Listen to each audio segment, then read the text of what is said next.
Bonsoir à tous, bienvenue à notre rencontre ce soir d'école du sabbat annexe en ce vendredi 20 août 2021. J'espère que nous avons passé une bonne semaine sous le regard béni de Dieu et que c'est avec plaisir que nous nous retrouvons en ce soir pour étudier sa parole. Donc, bienvenue à tous, que le Seigneur vous bénisse. Et pour continuer notre programme, nous allons chanter au numéro 296 avec Carole, le numéro 296. Comme d'habitude, vous éteignez vos micros et chantons ensemble ce numéro 296. Bonsoir, Carole. Bonsoir à tous. J'espère que vous avez passé une belle semaine sous le regard de Dieu. En tout cas, si vous êtes connectés, c'est bien parce qu'il vous a encore comblé de ses bénédictions. Alors, nous sommes ravis de nous retrouver. Donc, comme Charles a dit, nous allons chanter ensemble. Alors, n'hésitez pas à chanter à tue-tête à la maison.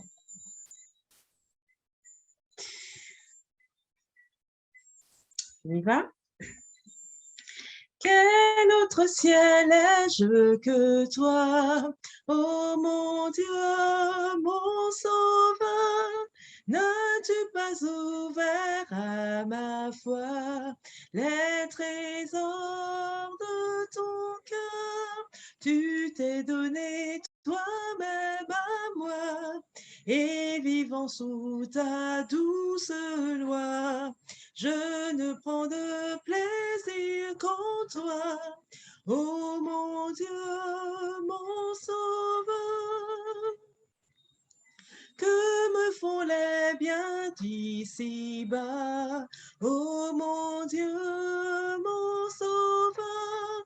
Ils passent, tu ne passes pas, tu suffis à mon cœur. Dans le deuil ou la pauvreté, dans l'exil ou l'adversité, tu restes ma félicité, ô mon Dieu, mon sauveur.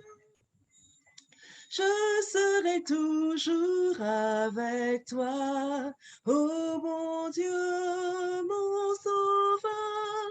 Rien d'ici-bas, non, rien ne doit m'arracher de ton cœur.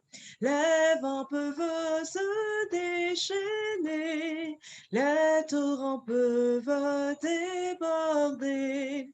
Ta grâce est mon ferme rocher, ô mon Dieu, mon sauveur. Par la main droite, tu m'as pris, ô mon Dieu, mon sauveur. Par ton conseil, tu me conduis au repos sur ton cœur.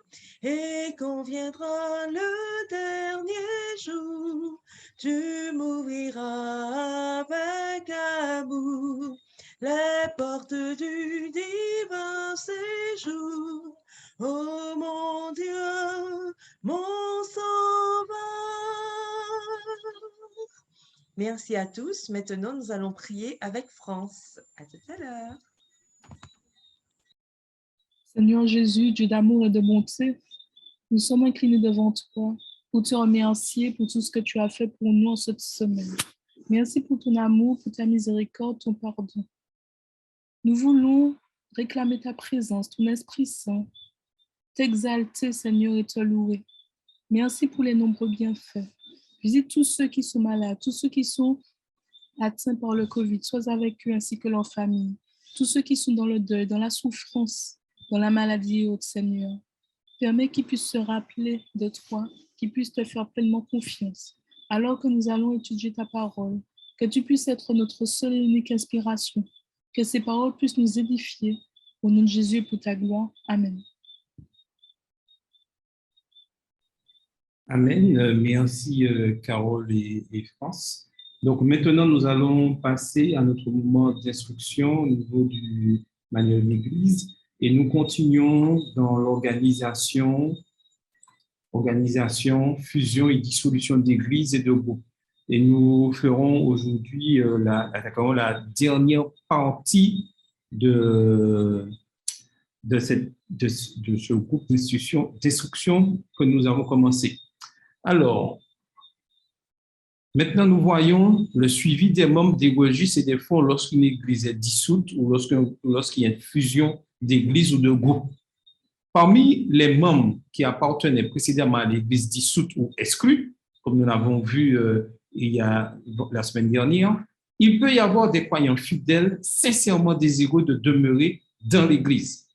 Afin d'assurer leur bien-être spirituel, ils figureront provisoirement pour 1 an au maximum sous les registres de l'Église de la Fédération, ce qui donnera la possibilité à ceux qui le souhaitent soit d'être confirmés comme membres de l'Église de la Fédération, soit de demander leur transfert vers une autre Église. Comme nous l'avons vu la semaine dernière, je le disais, ici à la Martinique, on fait tout pour ne pas avoir de membres de la Fédération, ce sont les groupes seulement. Mais en cas de dissolution, on peut laisser le temps d'une Église, surtout pour, comme nous l'avons vu, pour apostasie, et les membres qui restent fidèles, comme nous l'avons lu, ont l'occasion de pouvoir se rapprocher d'une Église pour pouvoir continuer dans la communauté. Mais au bout d'1 an, si les membres refusent, la fédération sera obligée de prendre les décisions nécessaires, toujours, comme nous l'avons vu la semaine dernière, par un principe de visite, d'encouragement afin que le membre puisse reprendre sa course. Mais comme chacun est libre, Dieu nous a donné ce libre arbitre, en cas de refus, avec regret, malheureusement, la fédération sera obligée de retirer ce membre sur le registre. Donc, comme je le disais, leur situation sera évaluée par le comité de fédération et si elle s'avère satisfaisante, comme je le disais, il pourra recommander qu'ils soient confirmés comme membres de l'Église de la fédération ou deviennent membres de l'Église de leur choix. Donc, la liste des membres venant d'une église dissoute ou exclue qui font l'objet de mesures disciplinaires devra être transmise au secrétaire de la fédération pour que le comité de fédération puisse se pencher sur leur cas au plus vite, selon les indications figurant sur le point de vue ci-dessus au point diminution excessive de l'effectif. En cas de dissolution, d'exclusion d'une église pour cause de diminution d'effectifs ou de raisons disciplinaires, toutes les offrandes et tous les documents comptables, biens mobiliers et immobiliers qui soient détenus par l'église locale ou par la fédération ou toute autre forme légale d'association confessionnelle ou culturelle sont considérés comme gardés fiduciairement au nom de la fédération. La fédération a donc le droit, l'autorité et le devoir de gérer et de protéger ses biens et ses fonds ou de s'en défaire. Tous les registres et archives de l'église dissoute ou exclus doivent être remis à la garde du secrétaire et ou du trésorier de la fédération. Donc, en résumé, tous les biens de l'église, tous les documents de cette église dissoute ou exclus, tous ces documents doivent être transmis au secrétaire de la fédération et ceci est dans les archives de la fédération. Et comme nous le savons bien que tous les biens, toutes les églises en Martinique appartiennent à la fédération. Aucune église n'est propre de ses propres biens. C'est-à-dire, si le bâtiment Église du Rêve n'appartient pas à l'Église du Rêve. Certes, c'est l'Église du Rêve qui gère, mais le bien appartient à la fédération. Donc, en cas de dissolution ou exclusion d'une église, ce bien revient automatiquement en gestion à la fédération. La gestion n'est plus faite à l'église puisque l'église n'existe plus, malheureusement. Lorsqu'il ne s'agit pas d'un problème disciplinaire, une solution alternative à la dissolution ou à l'exclusion d'une église consiste à la ramener au statut de groupe. C'est-à-dire, si c'est à cause du nombre de membres, diminution de membres que cette église doit être dissoute, on peut essayer de la ramener au statut de groupe afin de booster les choses pour voir si elle ne peut pas repartir. Une telle décision doit être prise par un vote majoritaire du comité de fédération après consultation du pasteur du district et des membres de l'église et être exposée à l'église par le pasteur ou par un représentant de la fédération. Lors d'une réunion administrative, ce que nous avons vu il y a deux vendredis de ça, pour pouvoir faire cette dissolution ou faire les choses nécessaires, l'Église peut voter l'octroi de l'aide de transfert à tous les membres en situation régulière restants, afin qu'ils deviennent membres de l'Église, de fédération ou d'autres églises pour ceux qui souhaitent un tel transfert. À cette occasion, le pasteur, consultant les membres présents, nommera parmi les membres du nouveau groupe une équipe dirigeante comprenant un responsable, un secrétaire et un trésorier. Pour plus d'informations sur les questions organisationnelles différentes, il faudrait revoir ce que nous avons vu il y a 2 vendredis de ça, le vendredi 6, organisation de groupe, comment un groupe est organisé. Donc, il est important de comprendre que tout est fait et régi par des règles au niveau de l'organisation d'une église. Une église ou un groupe n'est pas organisé comme cela. Donc, pour l'organisation de groupe, c'est composé, comme nous l'avons vu, de membres qui sont inscrits sur le registre, et ces membres, d'après leur quantité de membres, forment une église ou un groupe. Donc, est-ce qu'il y a des questions, parce que nous sommes arrivés à la fin de cette partie-là, organisation, est-ce qu'il y a des questions, quelqu'un a des questions à poser, tout est clair, avant que nous puissions continuer dans toujours l'instruction du manuel d'église. Donc, oui, Charles, oui, on voit que les choses sont tellement bien organisées que quand une église est dissoute, oui, c'est ça, on voit bien que les membres sont sur un registre. Les membres demandent leur transfert pour aller dans une autre église. Donc, on voit bien que je ne dis pas que je vais dans telle église, je suis membre de cette église, sans pour cela, je sors d'une autre église, personne ne me connaît, je viens dans une église et je veux qu'on me donne du travail puisque je suis membre. On voit bien que la recommandation, la lettre de recommandation, lettre de transfert, est recommandée, oui, c'est bien cela, c'est ce qu'il faut. Donc, on voit bien que les choses de Dieu sont vraiment organisées. Ce n'est pas pour dire je fais ce que je veux. Tout à fait. Merci, Madeleine, pour cette remarque. Et c'est très important. Personne, c'est les membres d'église. Oui, Carole? Oui, non, je voulais juste ajouter, alors je ne sais pas si on va en parler tout à l'heure, mais préciser que lorsqu'on, et souvent peut-être les gens ne le savent pas, lorsqu'on ne fréquente plus l'église où on est habituellement, il est recommandé au bout de 6 mois de pouvoir faire la demande de son transfert si toutefois on ne prévoit plus de fréquenter l'église où on était. Donc, il y a aussi ce problème qui dure souvent dans l'église, c'est que les gens vont ailleurs, soit pour raison X, un déménagement ou autre, mais ne pensent pas toujours à faire leur transfert, à changer leur domiciliation au niveau de l'église. Et ça, c'est important parce que ça aide aussi à mieux gérer et ça facilite aussi le suivi des membres. Et c'est pour ça qu'on se retrouve souvent avec des membres qui sont absents éternels ad vitam, mais qui sont ailleurs, qui fréquentent d'autres églises et malheureusement qui n'ont pas demandé leur transfert. Donc, je ne sais pas si on va en parler, mais il y a ça aussi. Oui, tout à fait. D'ici 2 vendredis, un vendredi, on va en parler, mais surtout quand tu parles que, n'oublions pas, c'est pour ça que j'ai insisté, j'ai commencé par cette partie. Tout membre d'église est un membre actif, doit être un membre actif au sein de la communauté.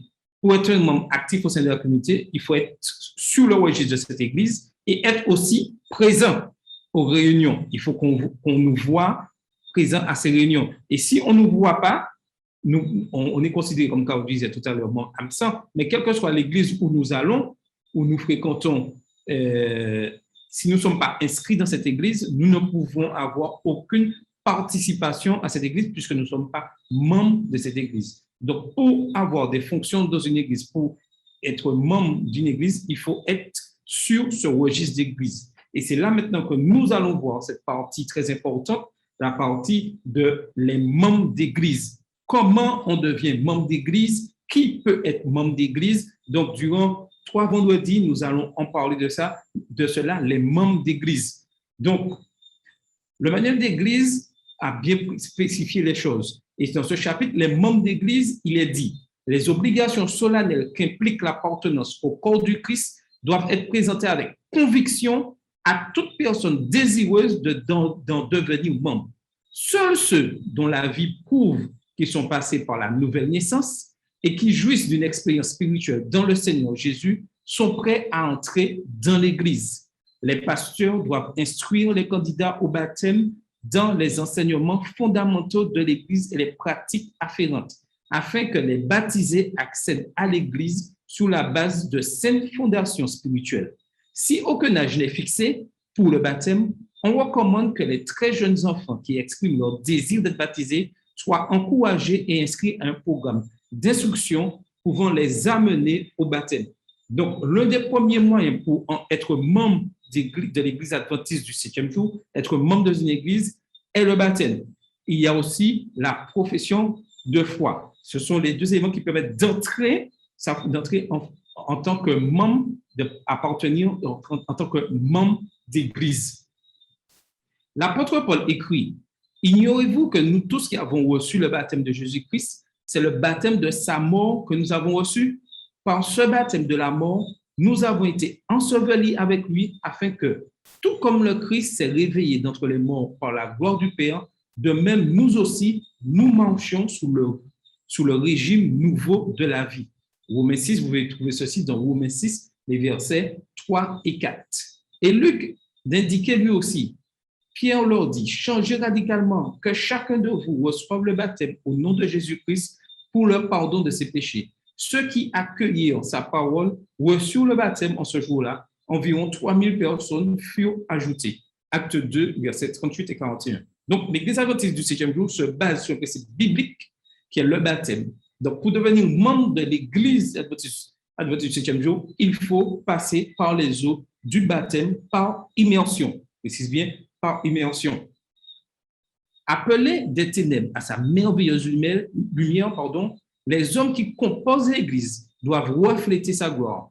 L'Église est la dépositaire des richesses de la grâce du Christ. C'est par elle que l'amour de Dieu se manifestera finalement de façon puissante et décisive aux dominations et aux autorités dans les lieux célestes. Et c'est Mme Ellen G. White qui le dit dans Coquillon Pacifique à la page 11. Donc, lorsqu'on devient membre de l'Église adventiste du 7e jour, en passant par les eaux du baptême ou par profession de foi, il y a un but. Le but, c'est d'attirer d'autres personnes, de donner un exemple et d'attirer d'autres personnes à Christ et à l'Église. Le but d'un membre, ce n'est pas rester assis là pendant toute sa vie et rester là assis sous les bancs et ne rien faire. Ce n'est pas ça. Un membre d'Église doit être un vrai membre d'Église doit être un membre actif pour annoncer le message et participer aux activités de l'Église, quelles qu'elles soient, pleinement. Voilà, lorsque nous avons accepté d'être membre de l'Église adventiste du 7e jour par le baptême, voilà la mission et nous avons répondu oui à cet appel. La semaine prochaine, nous allons voir l'élément important, le baptême, l'instruction systématique, examen public et avant le baptême, qui est l'examen public, et nous allons voir les vœux de baptême et l'engagement la semaine prochaine. En tout cas, je vous encourage tous à pouvoir persévérer dans la mission que nous avons acceptée lorsque nous avons pris le baptême, afin de pouvoir propager ce message. Surtout aujourd'hui, dans ces temps difficiles, où nous avons la COVID, où il y a beaucoup de familles en Martinique qui sont en deuil, pas en Martinique seulement, en Guadeloupe aussi, dans le monde entier, où nous devons penser à eux dans les prières et donner cet exemple d'encouragement. Et aussi, je voudrais que vous pensiez dans vos moments de prière aux adventistes du 7e jour qui se trouvent, et tous les chrétiens qui se trouvent surtout en Afghanistan, et vous savez tout ce qui se passe, où les talibans a pris le pouvoir. Donc, et prier pour ces adventistes du 7e jour, pour que ce message puisse se propager, puisse avoir ce courage. Car les temps ne sont pas faciles pour eux, sont très difficiles. Et je peux vous dire pour eux, ils réclament déjà le retour de Jésus rapidement, très rapidement, parce qu'ils sont dans une souffrance qu'on ne peut pas calculer, qu'on n'imagine même pas. Donc, n'oublions pas de prier dans ce sens pour ces personnes qui souffrent. Donc, y a-t-il des questions ou une remarque? Et aussi, merci pour la remarque. Aussi, pensez à Haïti, il a subi ce tremblement de terre la semaine dernière et cette tempête grasse qui est passée. Merci pour ce petit rappel. Pensons à toutes ces personnes dans nos prières. Donc, est-ce que quelqu'un voudrait ajouter quelque chose? C'est bon? Donc, maintenant, nous allons passer avec Madeleine pour le bulletin missionnaire. Avec Madeleine. Alors, bonsoir à tous. Ce soir, nous irons au Canada et nous irons dans la capitale ou dans la ville du moins de Nunavut, où nous ferons la connaissance de Sakilin, qui est une adventiste du 7e jour. Alors, on va d'abord vous présenter que le Nunavut est le territoire le plus récent, le plus grand et le plus septentrional du Canada. Créé en 1999, C'est un immense territoire peu peuplé avec une toundra, des montagnes escarpées, des villages isolés qui ne sont accessibles que par bateau ou par avion. Il est également le domicile d'un petit groupe d'adventistes du 7e jour. Donc, comme je vous dis, nous allons voir l'expérience et ce que ça qu'il nous dit en ce soir. Elle nous dit qu'elle est mariée et mère de 2 enfants, un garçon et une fille, et elle travaille comme infirmière dans la capitale de Nunavut, et plus précisément, elle travaille dans Iqaluit, qui compte environ 8000 habitants. Et elle dit qu'elles ont déménagé il y a 1 an de Pont Inlet, une petite communauté de 1800 personnes situées dans le nord. Et la question lui est posée, comment elle fait face aux différents défis avec les sans-abri et où la violence domestique y est, et que font les adventistes? Et voilà sa réponse. Elle dit que lorsque nous sommes arrivés à Pont Inlet, une famille adventiste de Jamaïque y vivait. Après leur départ, nous étions les seuls adventistes et nous vivons au cœur de la communauté. Mon mari travaillait pour la commune et j'étais la seule infirmière de la ville. Si nous n'avions pas fait notre travail, les choses ne se seraient pas développées dans la commune. Par conséquent, on peut dire que nous occupions des postes d'influence. C'est pourquoi il était difficile de témoigner. Certaines personnes étaient prêtes à accepter tout ce que nous disions comme des faits et nous ne voulions pas profiter de leur confiance. Nous ne voulions pas non plus être perçus comme utilisant nos postes pour imposer nos convictions aux autres. Nous avons donc été très prudents, mais nous avons fait certaines choses. Et voilà ce qu'ils ont fait. Nous avons créé un club de football pour les filles de 9 à 12 ans.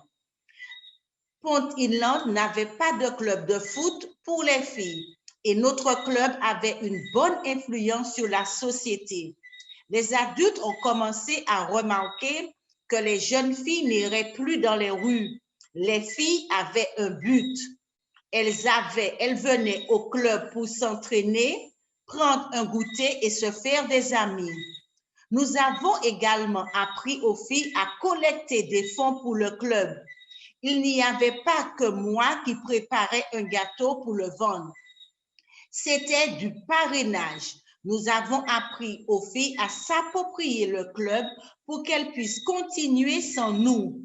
Une autre façon dont nous avons eu un impact sur la communauté a été par l'intermédiaire des amis de mes enfants. Leurs amis ont demandé à venir chez nous pour jouer le vendredi soir et le samedi. Nous avions notre culte du sabbat à ces moments-là et nous avons invité les enfants à se joindre à nous. Et on lui demande effectivement comment Iqaluit se classe par rapport à Pont Inlet, là où elle habite actuellement. Et voilà sa réponse. Plusieurs familles adventistes vivent à Iqaluit et la fraternité nous a vraiment aidés à grandir spirituellement. Je peux appeler d'autres membres de l'Église et leur demander de prier pour nous. Je sens qu'il y a un véritable dispositif de sécurité. À Iqaluit, j'enseigne à la classe de l'école du sabbat junior et je fais des plans pour que les enfants s'impliquent dans l'aide aux personnes âgées et dans d'autres actes de bonté. Et on lui demande quel est le rêve de l'Église adventiste dans sa région. Et voilà ce qu'elle répond. Nous avons besoin de notre propre Église. Nos activités de témoignage sont vraiment limitées par notre capacité à avoir un endroit que nous pouvons appeler notre maison.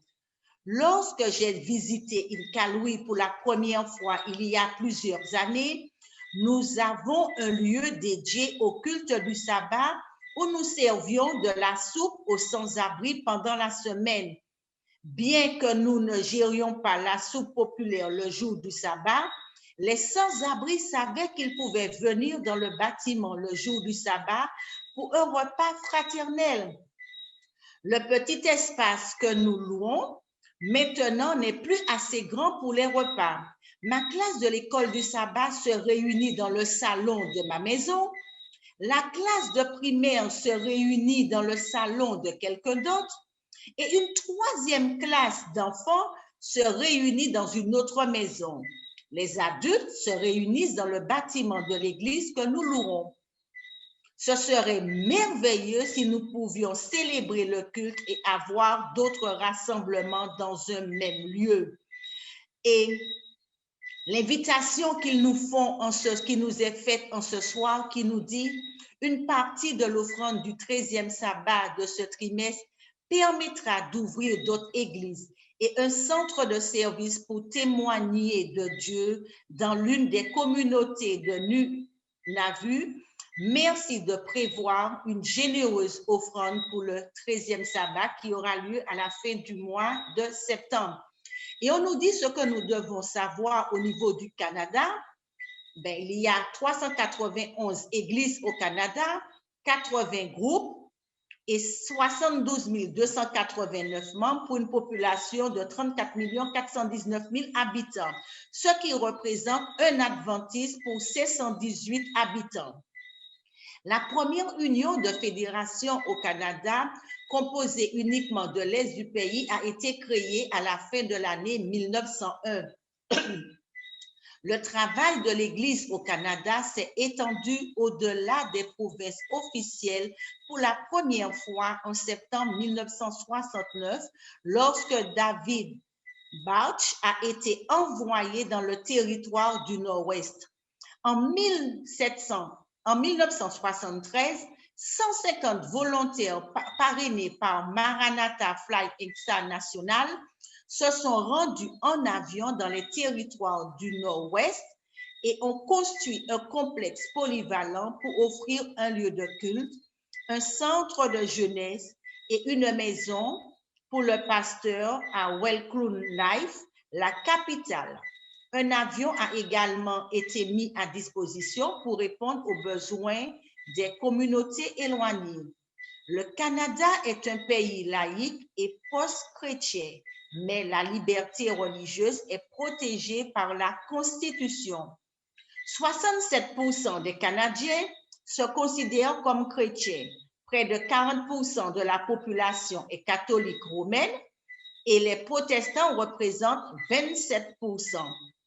Près d'un quart des Canadiens déclarent n'avoir aucune apparence religieuse. Et le titre de notre récit était « Le football, la soupe et Dieu ».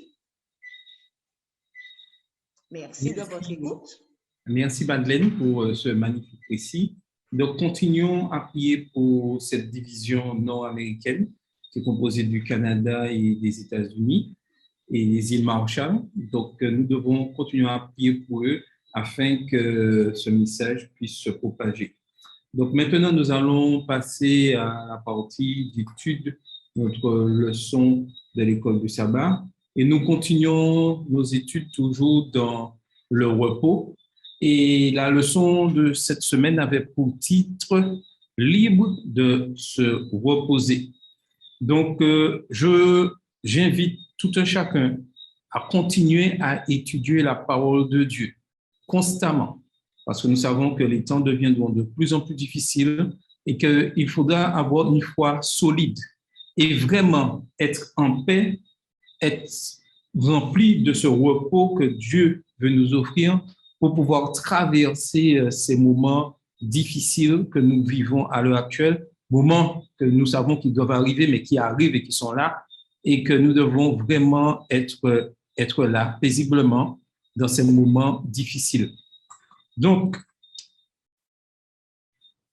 vous êtes-vous déjà demandé pourquoi nous ne voyons pas de guérison miraculeuse plus souvent aujourd'hui?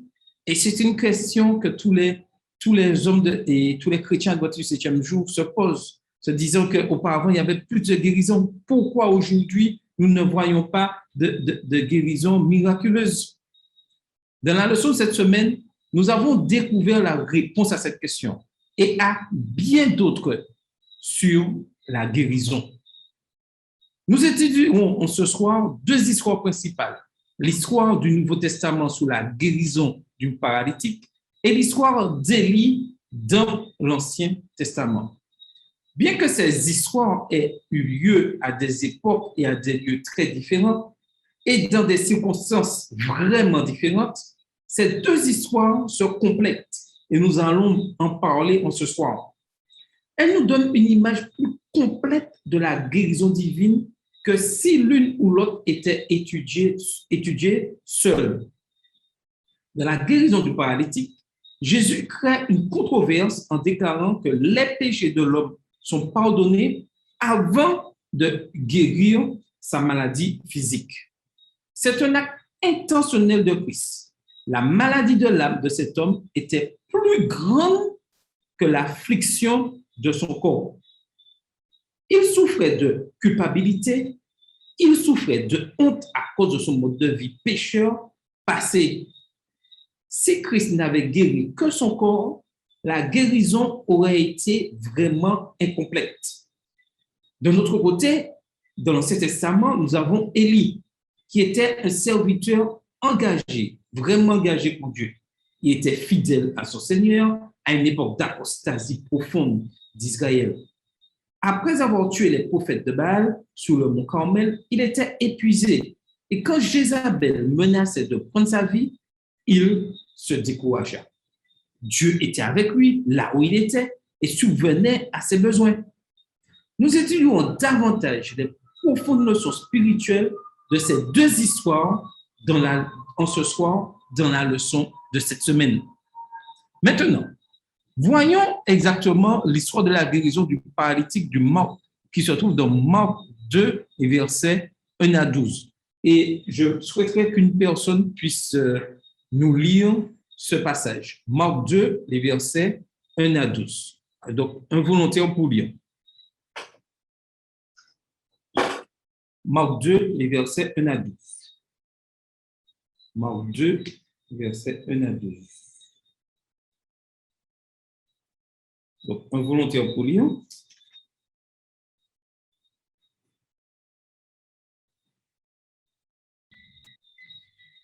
Oui? Vas-y.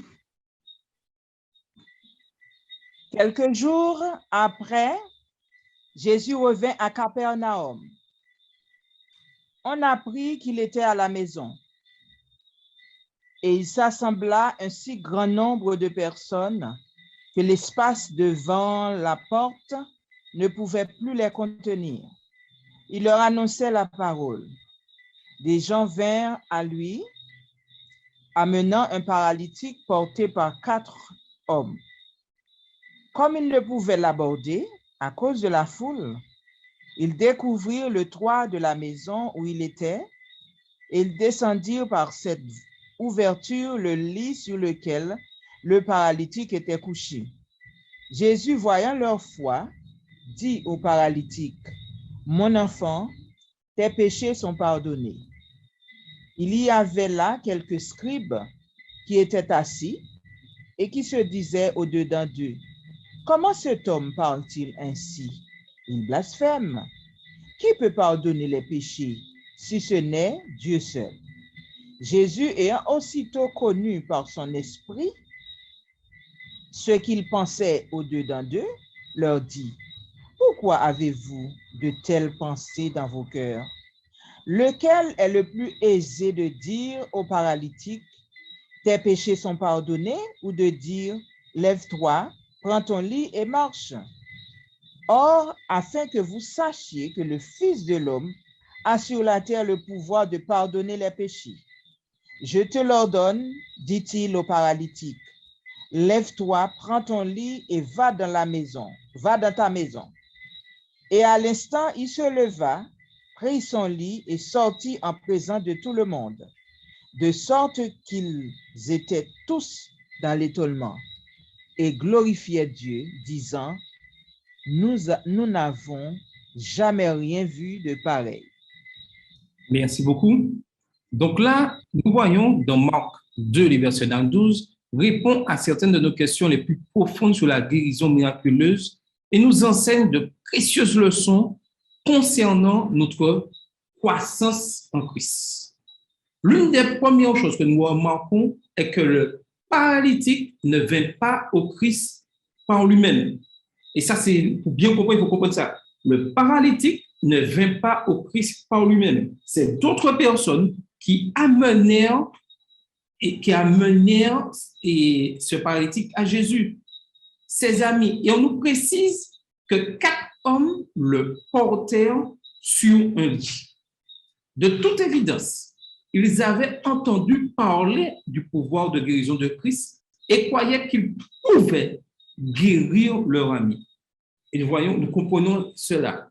Ces amis étaient persistants. Vous voyez, ils ont persisté, ils ne sont pas restés inactifs disant on va attendre le Seigneur va venir. Non, ils sont allés à la recherche et ont amené leur ami car ils voulaient que leur ami guérisse. Quand ils ne purent s'approcher de Jésus à cause de la foule, l'évangile seulement dit, ils découvrirent le toit de la maison où il était et ils descendirent par cette ouverture, le lit sur lequel le paralytique était couché. Vous voyez, tout ce qu'ils ont dû faire pour que le paralytique puisse atteindre Christ, découvrir le toit. Là, parce qu'ils avaient une mission, ils voulaient que leur ami rencontre Christ pour obtenir cette guérison. Jésus, voyant leur foi, dit au paralytique, « Mon enfant, tes péchés sont pardonnés. » Marc 2, versets 4 à 5. Mais lorsqu'on regarde cela, est-ce que c'était ce que les amis du paralytique voulaient? Alors, vous avez la parole. Est-ce que c'était ce qu'ils souhaitaient? C'est pas ce qu'ils souhaitaient. Est-ce que c'était... Lorsqu'ils voient que Jésus dit, « Mon enfant, tes péchés sont pardonnés », est-ce que vous comprenez cette réaction-là? Est-ce que quelqu'un voudrait s'exprimer dessus?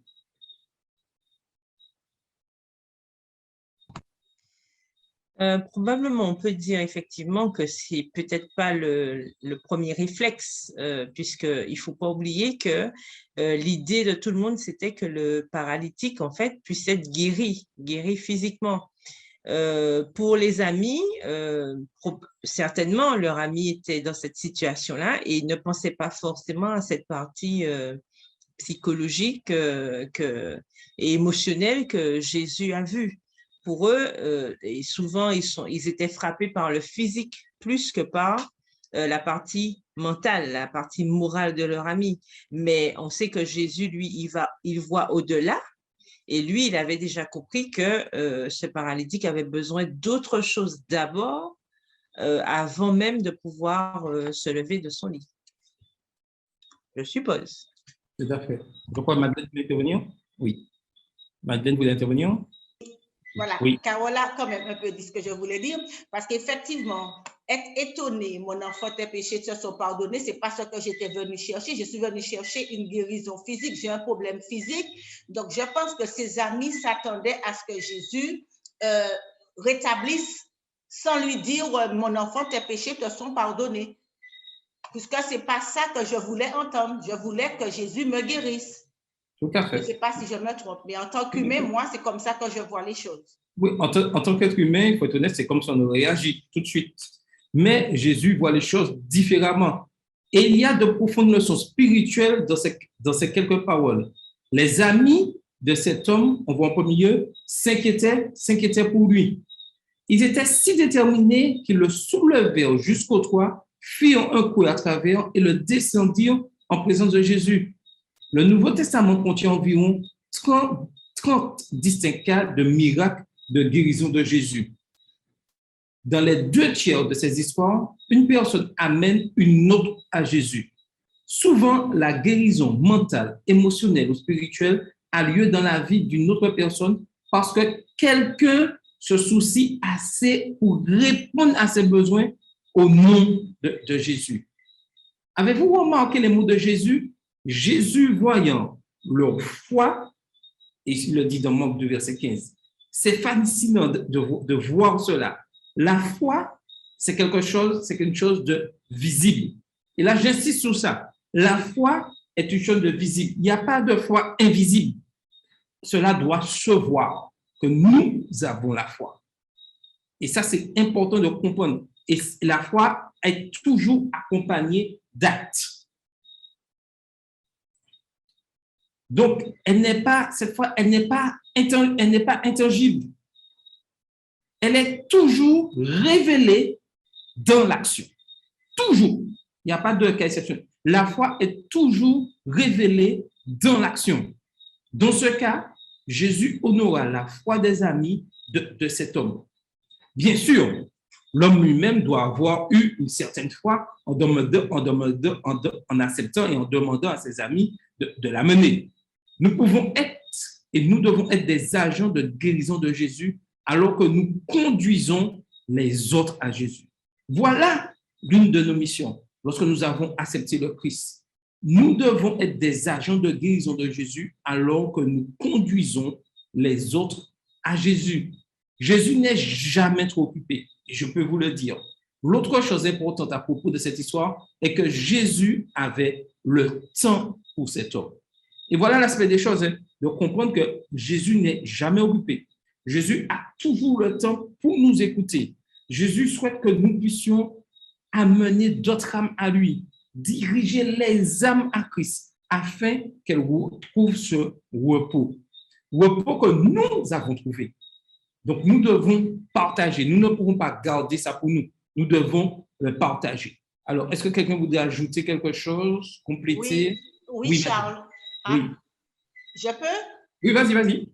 Oui, alors je disais que tu vois, les 4 amis de l'homme auraient pu se dire, bon, il n'y a pas de place par la porte, on va abandonner, c'est pas la peine. Et comme tu disais, leur foi leur a dit, parce que je pense que c'est pas d'eux-mêmes qui se sont dit, on va monter sur le toit, on va déclourer pour pouvoir faire passer, parce qu'il fallait le faire passer sans le laisser tomber. Et on voit que c'est vraiment la foi et la guérison de leur ami. Ils avaient envie que leur ami guérisse et ça les a poussés à faire le geste qu'ils ont fait. Et l'homme couché aurait pu se dire, ah non, si vous me faites passer par là, je vais tomber. Non, sa foi, il a dit, j'accepte. Jésus, je vais accepter. Il n'avait rien à perdre. Tout à fait. Oui, Carole? Oui, et par rapport à ce que disait Madeleine aussi, je voulais ajouter qu'il est intéressant de voir que la parole de Dieu nous dit que Jésus a vu que leur foi.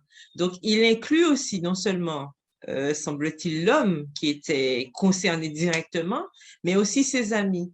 Et moi, je me dis que c'est aussi une leçon pour nous aujourd'hui lorsque nous devons aider notre prochain, nous devons aider l'autre et tout.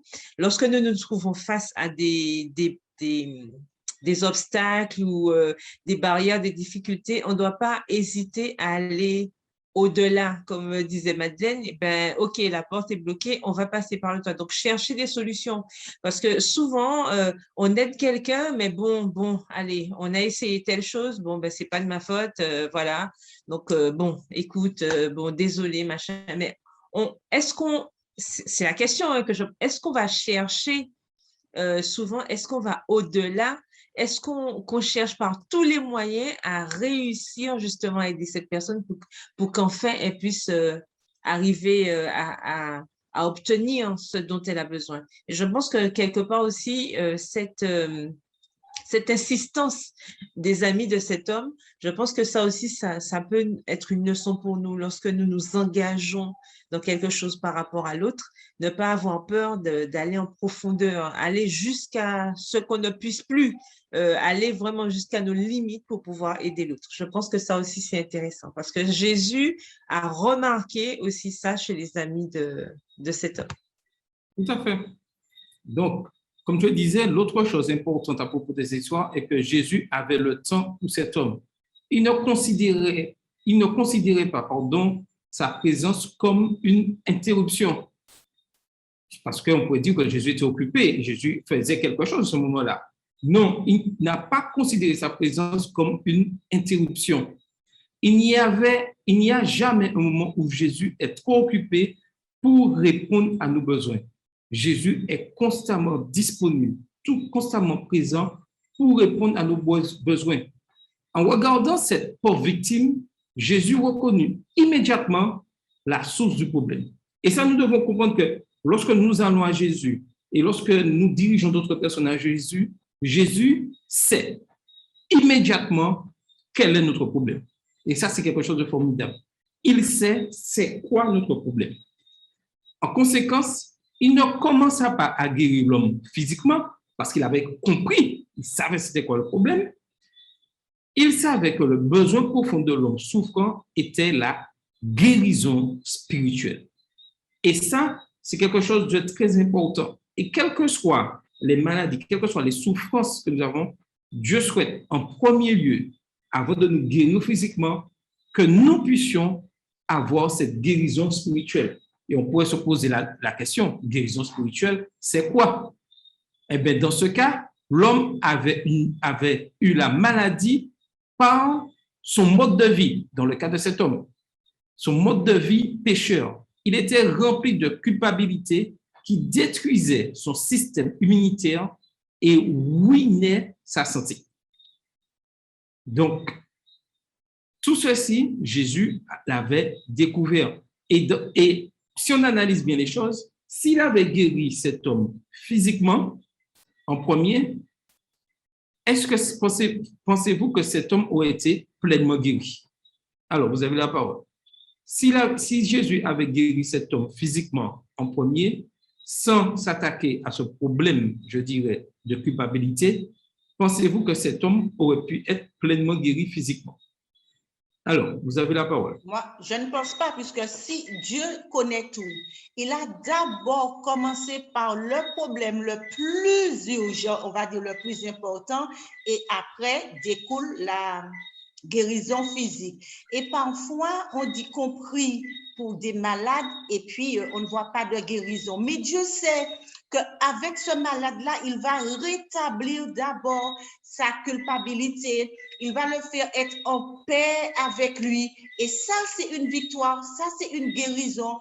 Quand un malade parle en paix, il se repose, il est en paix. Je passe par l'expérience de mon père. Eh bien, de ce que mon père était et durant sa maladie, ce que le miracle que Dieu a fait pour lui, il n'était plus la même personne. Même si on voulait que Dieu le rétablisse physiquement, mais Dieu a rétabli d'abord sa conscience. Dieu lui a fait faire la paix avec lui. Et quand il a fait la paix avec Dieu, il était prêt. À ce moment-là, même si c'est douloureux, on ne comprend pas tout le temps les plans que Dieu a pour nous.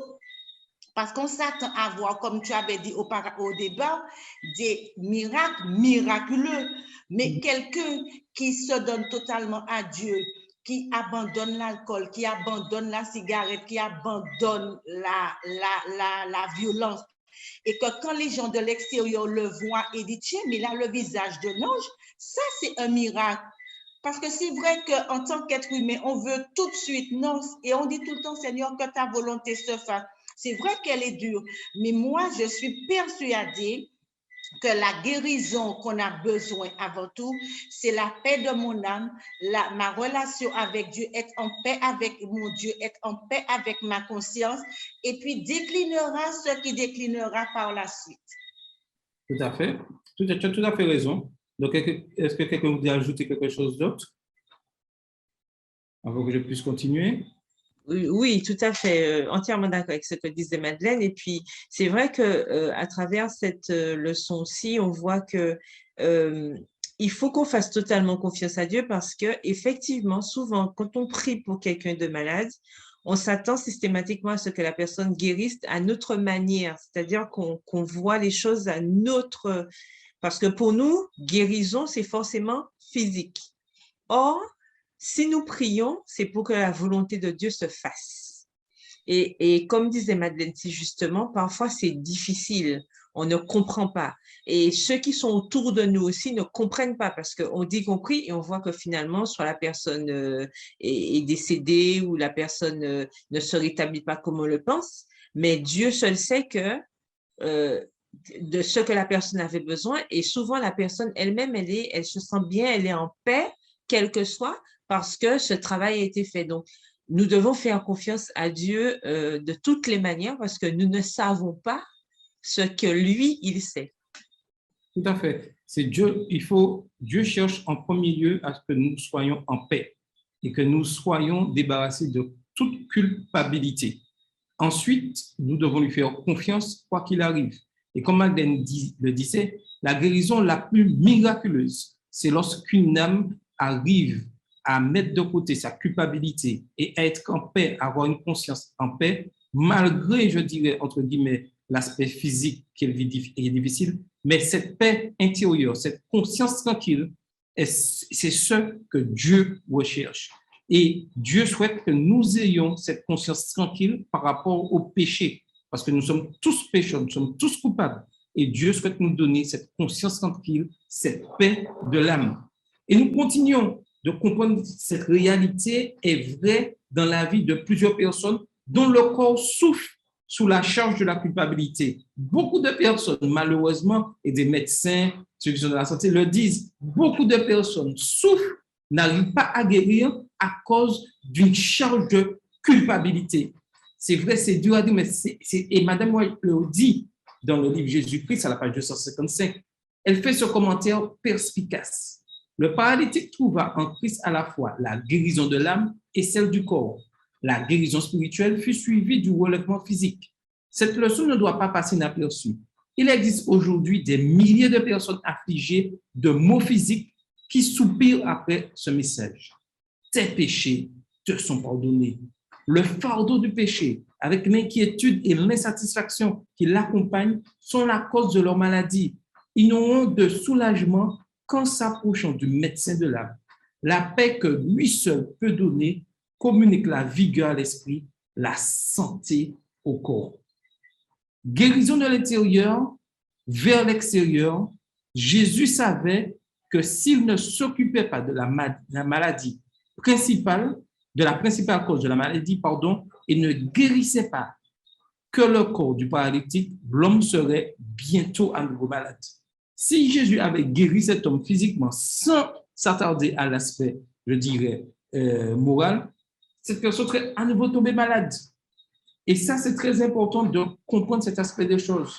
Le chagrin, l'anxiété, le mécontentement, le remords, la méfiance tendent à briser les forces vives et à provoquer l'affaiblissement et la mort. Extrait du livre Le ministère de la guérison à la page 167. Bibliquement, la guérison inclut toujours la personne tout entière et implique la restauration à l'image de Dieu. Voilà le but bibliquement de la guérison. Le péché, lui, il détruit. Il affecte la personne tout entière dans toutes les dimensions de la vie. Jésus guérit cet homme de l'intérieur. La guérison intérieure prépare la voie à la guérison extérieure. Cet homme avait attiré la maladie sur lui-même. Et si Christ avait simplement guéri son corps, il serait plus que probablement revenu à une vie de péché. De toute évidence, il a dû ressentir à un certain moment la condamnation du péché et le désir de venir à Christ. L'Esprit Saint l'attirait au Sauveur. Maintenant, en présence de Christ, il se leva de son lit de malade pour une nouvelle vie. La cause principale de la maladie, nous vivons dans un monde brisé. Donc, nous devons bien comprendre que le fait que nous vivons dans un monde brisé, nous devons vivre avec cet élément qui est la maladie. Malheureusement, c'est triste à dire, mais pour comprendre les choses, pour déjà passer au stade de guérison, il faut comprendre que nous vivons dans un monde brisé et que tant que nous serons dans ce monde de péché, il y aura toujours, malheureusement, il y aura toujours la maladie et nous devons faire avec. Par conséquent, la souffrance et la maladie sont fréquentes. Personne ne peut dire aujourd'hui dans ce monde, je n'ai jamais été malade, je n'ai jamais été souffrant. Personne ne peut dire ça parce que nous sommes tous pécheurs et nous vivons dans un monde brisé. C'est le lot, c'est notre lot, nous devons vivre avec et nous devons l'accepter. La cause principale de toute maladie, bien comme je le disais, est le péché. Ça, c'est clair, net et précis. Maintenant, il y a une question que nous pouvons nous poser et que nous allons découvrir et de comprendre. Cela ne signifie pas que tous ceux qui tombent malades ont péché. Et ça, c'est un aspect très important. Et nous devons vraiment comprendre ça. Parce que des fois, nous tombons dans la facilité de dire « Ah, si tu es malade, c'est parce que tu as péché. » Non. Cela ne veut pas dire que tous ceux qui sont malades ont péché. Je précise bien que nous vivons dans un monde brisé. Ça veut dire que la maladie, automatiquement, tombera sur nous. Mais ça ne veut pas dire automatiquement que ça veut dire que nous sommes malades parce que nous avons péché. Mais le péché est là et la maladie, nous devons apprendre à vivre avec la maladie. Cela signifie simplement que la cause sous-jacente de la maladie et de la souffrance à la lumière du grand conflit entre le bien et le mal est la rébellion de Lucifer au ciel et la chute d'Adam et Ève dans le jardin. Puisque l'homme a péché dans le jardin, puisque Lucifer s'est rebellé dans le ciel, voilà la cause de la maladie et de la souffrance dans le monde que nous vivons aujourd'hui. Et c'est ce que Jésus cherche à nous faire comprendre, c'est ce que Dieu cherche à nous faire comprendre lorsqu'il veut guérir, je dirais en premier, notre âme. C'est-à-dire nous faire comprendre que ce qui nous arrive, c'est du fait de ce grand conflit entre le bien et le mal, du fait que Lucifer s'est rebellé et que Adam et Ève ont chuté dans le jardin. Autrement dit, Jésus est un restaurateur de santé et Satan est un destructeur de santé. La question de la maladie, il faut le reconnaître, pour mieux la comprendre, c'est quelque chose de vraiment complexe. Il n'y a pas, je dirais, une solution toute faite pour tous les cas. Chaque cas de maladie, chaque cas que nous vivons est un cas particulier. Et j'ouvre la parenthèse, je prends la parenthèse de la COVID-19, où des gens en bonne santé sont frappés et finalement meurent. Des gens en mauvaise santé, remplis de problèmes, réussissent à passer et à vivre. Et des choses qu'on n'arrive pas à expliquer. Mais la seule explication au départ que nous pouvons donner, c'est que nous vivons dans un monde rempli de péchés et à cause de ce conflit du mal, nous aurons des maladies qui vont attaquer, quel que soit que nous soyons adventistes du 7e jour ou pas, car nous vivons tous et nous sommes tous pécheurs et nous vivons sous la loi du péché, malheureusement. Alors, est-ce que quelqu'un voudrait ajouter quelque chose à ce que j'ai dit? Ou poser une question? Je voudrais dire, oui. En un mot, Jésus sait que la maladie est le résultat du péché. Quelle que soit la maladie, Jésus savait ça. Jésus sait que cet homme-là avait besoin d'être libéré spirituellement d'abord avant qu'il soit guéri physiquement. Donc, il arrive souvent que nous sommes malades parce que nous avons transgressé une loi de la santé. C'est quelque chose qui arrive. Je prends un exemple. Quelqu'un qui, par exemple, fait cirrhose de foie, c'est ça? Voilà. C'est quelqu'un peut-être qui a l'habitude de boire de l'alcool. Alors, le médecin, depuis un moment, interdit à cet homme de boire de l'alcool. Il continue à boire de l'alcool. Donc, ça, c'est de la désobéissance. Donc, c'est la conséquence de ta désobéissance. Mais tous ont péché et sont privés de la gloire de Dieu. Jésus sait que sans cette libération spirituelle, d'abord, il est impossible que le corps soit débarrassé de la maladie. Et ça peut arriver aussi que tu es en paix, tu es guéri spirituellement, et puis tu pries, et physiquement, tu n'es pas guéri. D'accord. Est-ce qu'on peut dire que c'est parce que tu n'as pas la foi? Non. Il faut que c'est là que nous devons faire vraiment attention. Voilà, nous devons faire attention, mais l'essentiel, nous devons être libérés du péché spirituellement d'abord pour que nous puissions mettre notre foi en action et demander à Dieu de nous guérir et selon sa volonté.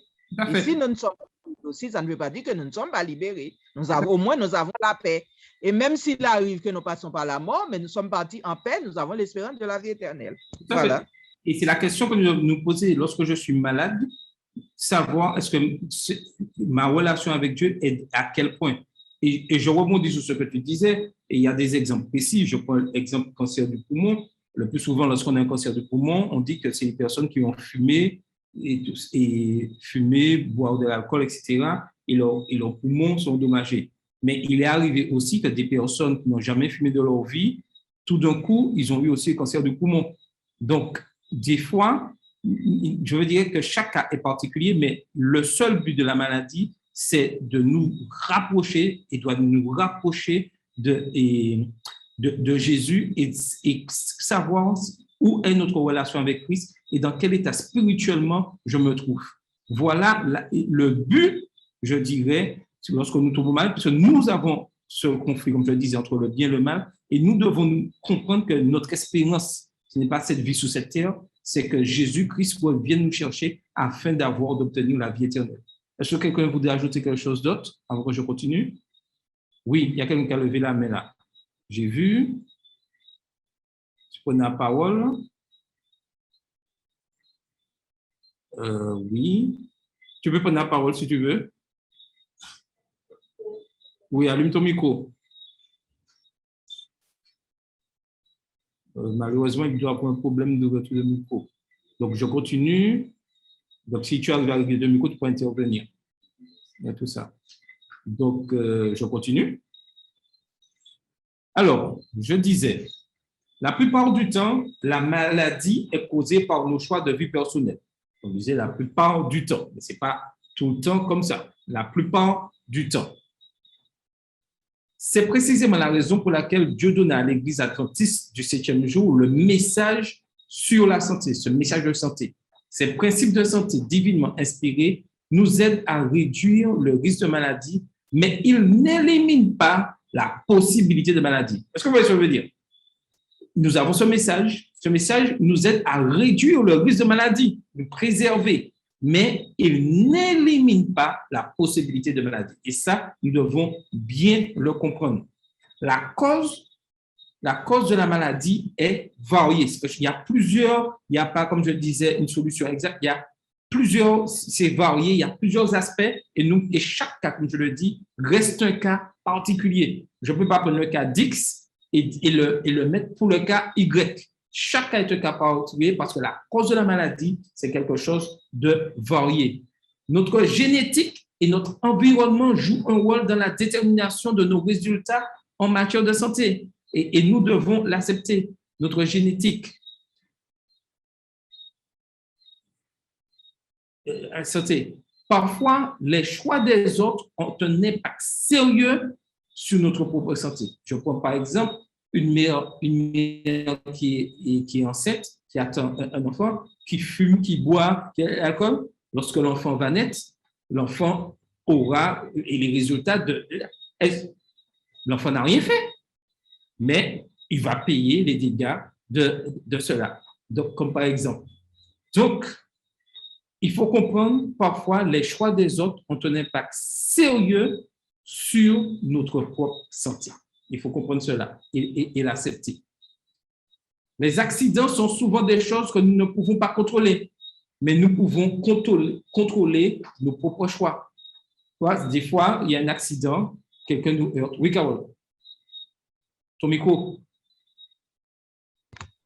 Je ne sais pas si le frère Voltine nous entend. Excuse-moi de t'interrompre, mais c'était pour lui dire que c'est lui qui doit appuyer sur le micro parce qu'il voudrait parler, mais je ne sais pas s'il nous entend. Je ne sais pas s'il nous entend. Bon, s'il entend, il peut écrire dans le chat, mais il faut qu'il clique sur l'image du micro, le petit micro qui est... Voilà. Non, c'était juste pour lui dire. OK. OK, d'accord. Donc, je disais que les accidents sont souvent des choses que nous ne pouvons pas contrôler, mais nous pouvons contrôler nos propres choix. Ça, c'est très important. Il y aura des accidents, il y a des choses qu'on ne va pas comprendre, mais ce n'est pas parce qu'il y a des accidents que nous ne devons pas contrôler nos propres choix. Plus nous ferons de choix positifs, plus il est probable que nous soyons en bonne santé et que nous vivions la vie abondante que Christ offre. Nous devons comprendre cela. Comprendre la cause de la maladie nous permet également de coopérer avec Christ dans le processus de la guérison. Le ministère médical de Jésus a élu là. Donc, je reviens finir sur cette partie-là. Comprendre la cause de la maladie, c'est quelque chose de très important. Et accepter que Christ connaît et il sait ce qu'il a besoin de nous. Et nous avons l'exemple du roi, si je me trompe, Ézéchias, si je me trompe, vous allez me dire, où Jésus lui avait dit qu'il devait mourir. Oui, Philippe, est-ce que tu peux accéder ton micro? Oui, je vois ta main levée, mais ton micro, il faudrait l'activer. Et je ne sais pas, malheureusement, non, malheureusement, tu n'arrives pas à ouvrir ton micro. Je ne sais pas pourquoi. Je ne sais pas. Oui, le micro en bas, mais ça ne passe pas. Donc, c'est devoir de régler le problème par le chat, savoir exactement. OK, alors, je disais que nous avons l'exemple du roi Ézéchias où Dieu avait dit qu'il devait mourir.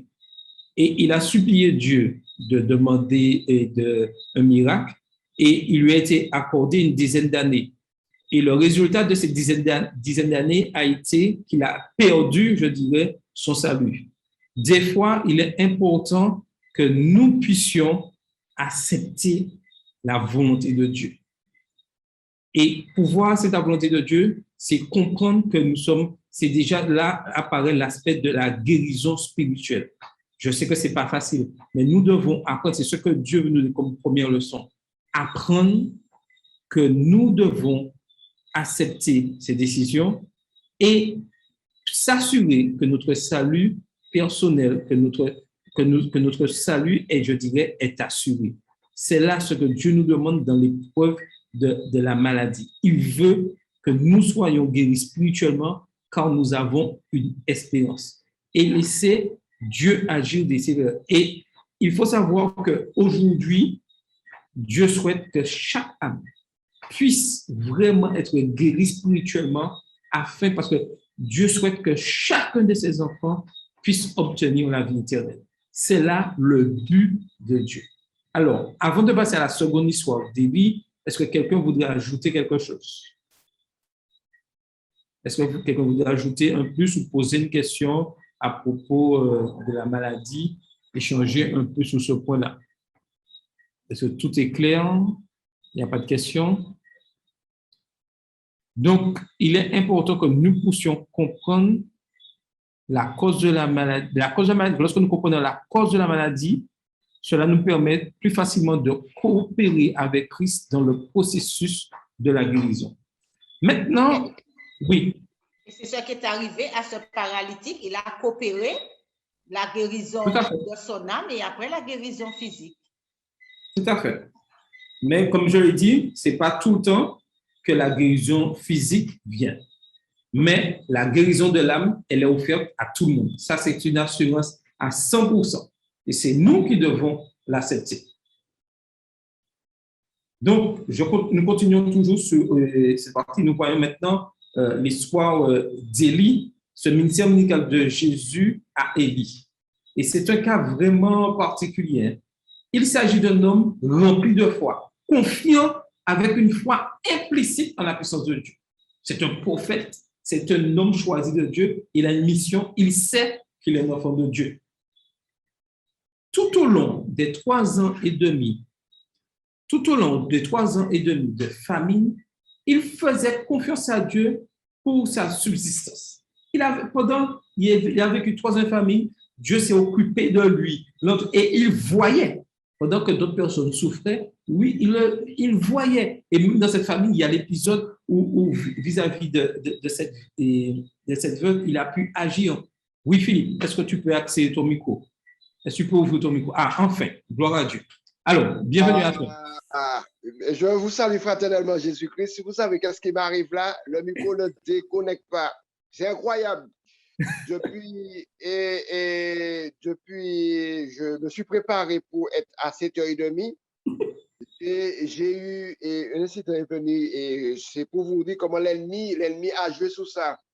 Tout à fait, mais Et gloire à Dieu, tu es là. oui, je suis là parce que j'ai trouvé la leçon, je voulais participer à cette leçon-là. Et puis j'ai D'accord. entendu, Si. j'ai pu entendre ce que vous avez pu dire, hein, tout Mhm. ça. Et je suis d'accord, bon, on ne va pas entrer dans les détails, mais on va aller directement dans la leçon pour simplifier. Je remercie le Seigneur. Alors, je suis d'accord à tout ce que tu as dit là, parce que en analysant toutes ces choses-là, nous, adventistes du 7e, et en faisant cette leçon-là, et tu as bien souligné que ce qui est important pour nous, c'est notre vie spirituelle. C'est un combat cosmique, nous ne comprendrons pas. Si Dieu ne répond pas à la solution de la santé, ça ne veut pas dire qu'il ne nous aime pas. Dieu a un meilleur plan pour nous. Parce que quand j'analyse les choses, lorsque nous sommes malades, nous prions, mais nous savons que la maladie, nous sommes de ce monde de péché, la maladie atteint tout le monde. Donc, dans la leçon, ce que j'ai compris, ce qui est important pour nous, c'est que nous avons la paix avec Dieu. Et que cette paix que nous avons, que le pardon de nos péchés, mais le vrai bonheur, comme tu as dit, le vrai bonheur, c'est l'éternité. L'éternité. Et c'est très important parce qu'avec tout ce qui se passe là, on se pose la question, pourquoi et tout ce qui se passe, et j'explique aux gens, c'est un combat cosmique, les enfants de Dieu seront atteints, il faut être toujours prêt. Si le Seigneur juge que nous devons descendre dans la tombe, il le fera. Mais l'essentiel de ne pas perdre courant de cette espérance-là. Voilà ce que je voulais dire. Ok, tu as tout à fait, et je t'appuie et tu as tout à fait raison. Et c'est ce message, en tant qu'adventiste du 7e, nous devons propager, même dans la maladie. Voilà. Et je vous dis que mon œil me faisait mal. J'ai mis c'est incroyable. J'ai dit, pourquoi le Seigneur, pourquoi? J'ai l'habitude de faire ça et le Seigneur m'a permis, et lorsque j'ai mis les gouttes pour les yeux, l'œil s'est apaisé, la douleur s'est apaisée. Et je voulais participer à cette leçon pour voir que nous devons, comme tu dis là, en tant qu'adventiste du 7e jour, il y a des gens qui disent on doit changer comment dire, de direction, de compréhension pour comprendre. Nous avons l'exemple de Job pour montrer que Dieu a permis, mais on ne sait pas pourquoi. Il y a quelque chose qu'on ne peut pas expliquer. L'essentiel, c'est de nous accrocher à Dieu, comme Dieu nous a permis de comprendre à Dieu. Et l'espérance que nous avons, c'est ça que nous devons tenir. Et que quand nous savons que Dieu a le pouvoir sur la mort, eh bien, on n'a rien à craindre. Voilà. Alors, je te laisse parler. Et je profite, j'ouvre de la parenthèse que à la fin des temps, l'ennemi fera des miracles. La parole le dit clairement, fera des miracles. Et il faudra vraiment avoir ce discernement, savoir le but de cette opération. Le but de cette opération. Nous, le miracle que Dieu veut faire, c'est que nous soyons en bonne santé spirituelle. Et le physique, selon sa volonté, vient après. Amen. Tandis que l'ennemi fera des miracles pour guérir physiquement, mais le spirituel ne sera pas là. Donc, nous devons faire vraiment attention. Et la Bible dit, même des chrétiens tomberont dans cette tentation, dans ce piège-là. Donc, nous devons vraiment étudier la parole de Dieu et faire très attention à tout ce qui se passe autour de nous. Tous les miracles ne viennent pas de Dieu, mais tous les miracles spirituels viennent de Dieu. Et ça, nous devons être sûrs. Voilà le but final de toute chose. Merci Philippe, et si tu as d'autres, tu peux intervenir, il n'y a pas de problème. Donc maintenant, il n'y a pas de souci. Maintenant, nous voyons cet aspect, maintenant nous voyons Élie. Et comme je disais, c'est un homme, durant cette famine, pendant 3 ans, la famine, 3 ans et demi, Dieu s'est occupé de lui. Il n'a pas eu de problème de caution, famine, il était nourri constamment. Dieu ne le laissa jamais tomber. Et ça, il avait cette assurance. Élie fut guidé à l'eau par Dieu, nourri par les corbeaux et soutenu par une humble veuve à Sarepta. C'est des choses vraiment, des miracles de Dieu. Cet homme était vraiment dirigé par Dieu. Sa foi était forte. On ne pouvait pas douter du tout de la foi d'Élie. Élie, on pourrait dire que c'était vraiment un homme rempli de foi et il n'avait pas de problème de ce côté-là. par la foi, il défia les prophètes de Baal sur le mont Carmel. Et ça, c'est quelque chose d'un épisode formidable. C'est là qu'il connut le pouvoir miraculeux de Dieu. Il proposa un test pour démontrer la puissance du vrai Dieu. Les prophètes de Baal hurlaient, crièrent à leur Dieu païen, mais absolument rien ne se passa. Et Élie versa de l'eau sur l'autel, chercha sérieusement la face de Dieu, et le feu descendit du ciel et consuma l'autel. Et voyez bien, Élie est allé même plus loin. Si vous voyez bien ce passage de la Bible, il faut bien noter ça. Élie versa de l'eau et il demanda de verser 7 fois encore de l'eau, verser de l'eau. C'est pas ça que Dieu lui avait dit de faire. Hein? Mais il a fait quand même, parce qu'il est rempli de foi, il est sûr que même si le truc est rempli d'eau, Dieu agira parce qu'il est rempli de cette foi-là. Peu après les 3 ans et demi de sécheresse, la pluie tomba.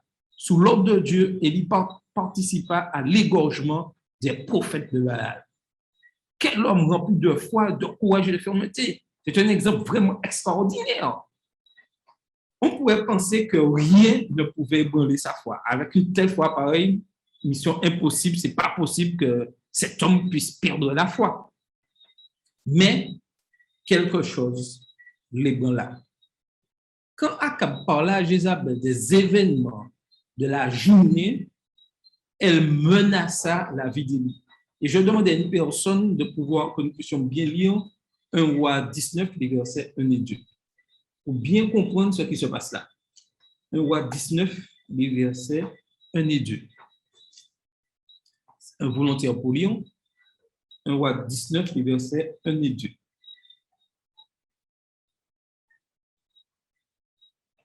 Alors, un volontaire pour lire 1 Roi 19, versets 1 et 2, pour savoir qu'est-ce qui se passe à ce moment-là, qui a pu, comment Élie va-t-il réagir à ces 2 versets? Oui? Oui, 1 Roi 19, versets 1 et 2. Akab rapporta à Jézabel tout ce qu'avait fait Élie et comment il avait tué par l'épée tous les prophètes.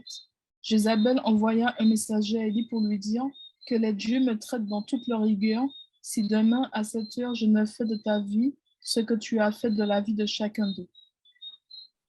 Là, Élie reçoit un message. Le courageux Élie, qui se tenait debout sur le mont Carmel devant les prophètes de Baal, s'enfuit rapidement sous la menace du méchant. Bizarre tout ça. Comment cet homme rempli de foi prend la fuite? Fatigué, usé et épuisé, il souhaitait mourir.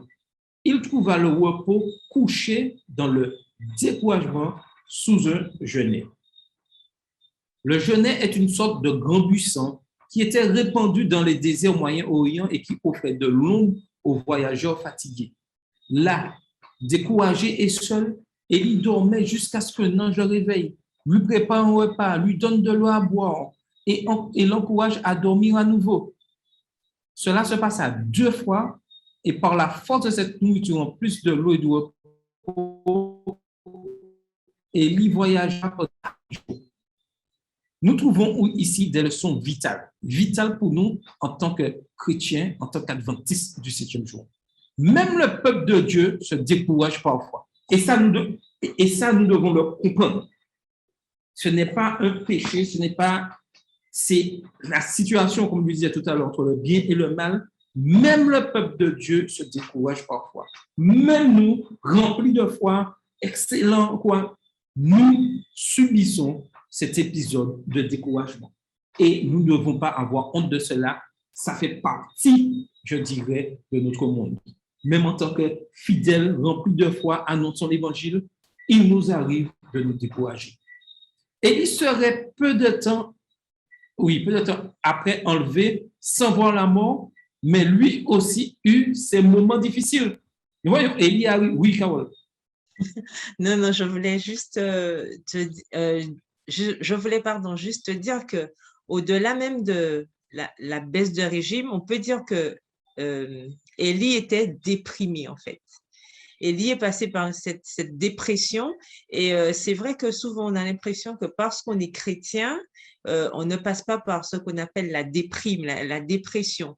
On voit bien qu'à travers le comportement d'Élie, lorsqu'il a eu, parce qu'on sent bien sûr qu'il était fatigué, les 24 heures qui ont précédé étaient vraiment intenses et on sait que quand il y a vraiment un moment intense dans la vie, parfois ça fatigue, donc on est fatigué physiquement et parfois on est fatigué aussi moralement. Et on a l'impression que malgré toute cette victoire qu'il avait eue grâce à Dieu par rapport à ce qu'il venait de faire, il ne faut pas oublier que ça a été quand même un moment assez pénible pour Élie, puisqu'après, vous savez, vous imaginez le massacre qui a lieu après ce qui s'est passé au Mont Carmel, ce massacre de toutes ces personnes, probablement nous rappelle la leçon. Voilà, oui, les prophètes probablement nous rappellent la leçon qu'Élie même a dû y participer. D'accord? Donc, vous imaginez un petit peu l'horreur que ça a dû être et ce poids psychologique, parce qu'avant ça, Élie même, il était dans un contexte intense. Vous imaginez, même s'il croyait que que Dieu allait se révéler et tout, mais ça demande une force quand même intense. Et souvent, on se rend compte que quand on est sur la montagne, parfois on sent qu'on va soulever les montagnes, enfin, je veux dire spirituellement, et puis à un moment donné, on se sent cassé. Et Élie, en fait, est passé par ce moment-là, parce qu'on parle souvent de montagne et puis après, on est dans la vallée. Et c'est vrai que quand on est dans la vallée, on pense que parce qu'on est chrétien, on ne peut pas avoir ces moments-là. Et on se rend compte que Élie, qui avait été pourtant un homme appelé par Dieu, il a eu toutes ces expériences-là. Et on se rend compte qu'à ce moment-là, il a eu peur de Jézabel. Jézabel qu'il venait de remettre à sa place quelques temps plus tôt. Enfin, je veux dire, il n'y avait pas de raison.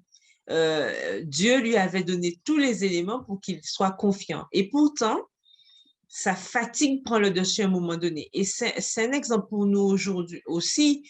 On se rend compte qu'à partir du moment où on ne laisse pas Dieu diriger les choses jusqu'au bout, dès qu'on a une baisse, dès qu'on ne laisse pas Dieu faire tout comme il l'entend, eh bien, on se retrouve seul. Et quand on se retrouve seul, on se sent inutile. Et on se rend compte que Élie, ça a été ça. Il s'est senti inutile puisque lorsqu'il était sous le jeûne, quelle prière qu'il fait à Dieu, alors qu'il vient de faire des prières super intenses pour que Dieu se révèle. Et là, il dit à Dieu, bien écoute, je ne suis pas mieux que les autres. Hein. Prends ma vie, voilà. On avait déjà eu ça avec Job aussi, c'est un petit peu ça. Lorsque Adam et Ève se sont retrouvés nus, on se rappelle de cet épisode-là aussi. Tout d'un coup, on se rend compte, on est seul. Et puis, on se sent démuni. Et Élie, ça a été pareil. Donc, pour nous, la leçon aussi, c'est de savoir que quand on laisse Dieu faire jusqu'au bout, il faut le laisser faire jusqu'au bout. Parce qu'à partir du moment où on lâche la main de Dieu, on se sent seul. Et quand on se sent seul, souvent, les idées noires reprennent le dessus. On se sent faible. Et c'est avec Dieu qu'on se sent fort. Et ça doit être quelque chose d'indéniable pour nous. Et c'est quelque chose auquel on doit s'accrocher. Que sans Dieu, on ne peut pas tenir. Donc, c'est pour ça qu'il faut tenir fermement la main de Dieu. Et particulièrement quand on a eu des moments intenses où on se sent super fort. Mais c'est là qu'il faut tenir encore plus fort parce qu'à partir du moment où on se sent trop confiant, eh bien, ça finit mal. Et on a vu ça avec Élie. Et heureusement, Dieu, dans sa patience, parce qu'on a vu qu'Élie, il est vraiment passé par un moment difficile. Bon, tu en as parlé rapidement, mais quand il était sous le jeûne, que l'ange de l'Éternel est venu le voir, il a mangé, ok, un peu, mais on voit qu'Élie s'est rendormi. Donc, ça veut dire qu'il était vraiment découragé. Il n'avait même pas envie de continuer. Et on voit que l'ange revient encore auprès de lui. Donc, on sent que, heureusement que l'Éternel était là et l'a vraiment motivé pour qu'il puisse continuer. Et c'est comme ça qu'Élie a pu reprendre le chemin parce qu'il avait d'autres choses à faire. Et on se rend compte vraiment que sans Dieu, on n'est rien. Donc, il est important pour nous de rester accrochés à Dieu et particulièrement quand on se sent fort, justement, que celui qui est fort prenne garde de tomber. Quand on se sent fort, c'est là qu'il faut encore plus puiser et s'accrocher à Dieu pour ne pas, justement, lors des phases de baisse de régime, qu'on puisse continuer. Parce que c'est vrai que la déception et la dépression peuvent mener parfois à des conclusions malheureusement tristes. Voilà. Oui, tout à fait. Et tu parles bien de déception. Et il est important de remarquer comment Dieu agit face à la déception. C'est-à-dire que lorsque nous sommes remplis de découragement, Dieu est toujours là, il sera toujours là pour nous. Il ne lui prêcha pas de sermon. À aucun moment, Dieu lui a dit, Élie, ben, tout ce que tu as déjà fait, regarde là, dans quel état que tu es dans cette situation. Attends, Élie, attends, tu exagères. Dieu, à aucun moment, ne lui prêche de sermon. À aucun moment, ne fait des reproches. Il ne l'exhorta pas à avoir plus de foi ou à prier davantage. À lui dire, ta foi, mais attends, mais prie davantage. Non, à aucun moment, Dieu utilise. Notre Seigneur bienveillant donna à Élie un bon repas sain, de l'eau rafraîchissante et une bonne nuit de repos. Donc, lorsque nous sommes découragés, déprimés, le plus souvent, c'est bien de prier. Mais ce qu'il nous faut le plus souvent, et ce qu'il faut, et je veux dire tout le temps, lorsque nous sommes épuisés, lorsque nous sommes découragés, c'est un beau repos avec de l'eau rafraîchissante et avec un beau repas. Et ceci est très important. Et une bonne nuit de repos. C'est pas pour rien que tous les médecins disent 7 heures à 8 heures de repos, c'est très important pour la santé. Oui, Carole. Oui, je voulais ajouter à tout ça que la leçon durant la semaine, la partie de mercredi, nous rappelait que, en fait, parfois aussi, Dieu a besoin que nous arrêtions de courir pour pouvoir nous aider. Et ça, j'ai trouvé que cette phrase était intéressante parce que des fois, nous démarrons au quart de tour sans même demander à Dieu son avis. Et lorsqu'on a fini de courir, qu'on est fatigué, là, on s'arrête et là, Dieu intervient. Donc, parfois aussi, on a besoin de sentir qu'on est complètement épuisé et quand on arrive à ce moment-là, là, l'Éternel peut intervenir pour pouvoir nous aider. Donc, ça aussi, c'est une réflexion pour nous. Tout ça, ce sont des réflexions pour nous pour qu'on sache que lorsque nous nous trouvons face à des situations, comment réagissons-nous? Est-ce qu'on démarre au quart de tour comme Speedy Gonzalez? Allez, on y va, on a toutes les solutions, on peut faire. Puis à un moment donné, ben voilà, on est fatigué. Puis on sent que voilà, si j'ai pas Dieu, eh ben non. Eh ben, l'Éternel, tu dois intervenir. Donc, nous aussi, on doit y penser parce que ça peut nous aider aussi lorsque nous affrontons des complications, des choses que nous ne pouvons pas gérer nous-mêmes. Il faut penser que en se tournant vers Dieu, ça peut nous préserver, voilà, de fatigue parfois inutile. Tout à fait. Et parfois, la meilleure chose que nous puissions faire pour un ami qui est découragé ou quelqu'un qui est en dépression, c'est d'être là pour l'encourager et subvenir à ses besoins. Il est extrêmement important que nous ne jugions pas lorsque les gens sont malades. Ça, c'est très important. Il est important que nous ne jugions pas lorsque les gens sont malades. Juger, dire c'est à cause de tête, non, c'est nous mettre déjà à la place de Dieu et personne ne peut se mettre à la place de Dieu. Dieu seul sait pourquoi. Notre mission n'est pas de chercher à savoir le comment, le pourquoi, etc. Notre mission est de pouvoir soulager, d'encourager, d'être auprès des personnes découragées. Bien que la maladie puisse être le résultat de mauvais choix de vie, elle ne l'est pas toujours, et ça je le disais tout à l'heure. Même si la souffrance et la maladie sont résultats personnels, l'exemple de Jésus révèle comment traiter les personnes souffrantes.